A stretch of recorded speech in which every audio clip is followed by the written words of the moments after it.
It was a sunny Saturday morning, and I was finally taking a walk with my service dog, Max. He's a well-trained German Shepherd who helps me manage my PTSD. Max isn't just a pet, he's my lifeline. Everyone in the neighborhood knows him, and most respect that he's working whenever he's by my side. But then there was Karen. Karen was the self-appointed queen of our HOA, the kind of person who thinks the entire neighborhood is her kingdom.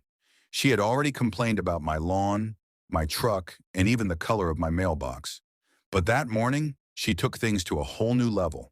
As Max and I walked past her house, Karen stormed out of her yard holding a spray bottle.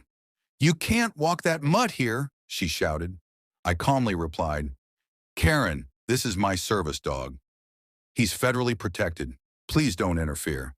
She sneered, "I don't care what you call him. He's just a dog, and I don't want him near my property." Before I could react, she sprayed Max with some kind of chemical cleaner. Max yelped and tried to back away.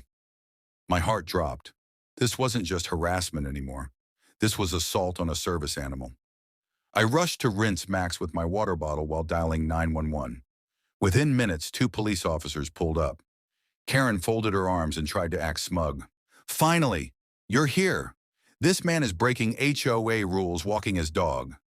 The officer stepped forward and asked, "Ma'am, did you spray this man's service dog?" Karen rolled her eyes. "Of course I did. Someone has to enforce the rules around here. That animal doesn't belong on this street." The officer's expression hardened. He looked at me, then back at Karen.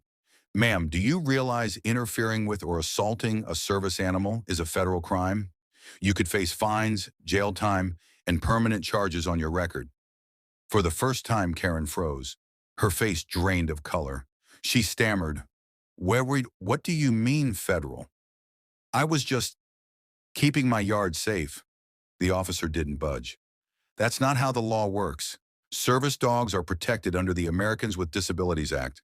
By spraying this animal, you endangered both the dog and its handler."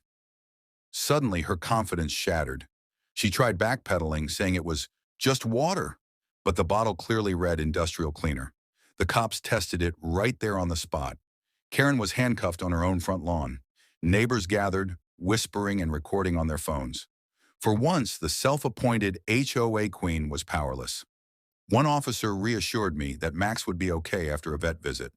Then he turned back to Karen and said, "You'll be explaining this to a judge." Karen was placed in the back of the squad car, still sputtering excuses. But it was too late. The truth was out, and the HOA couldn't save her from federal law.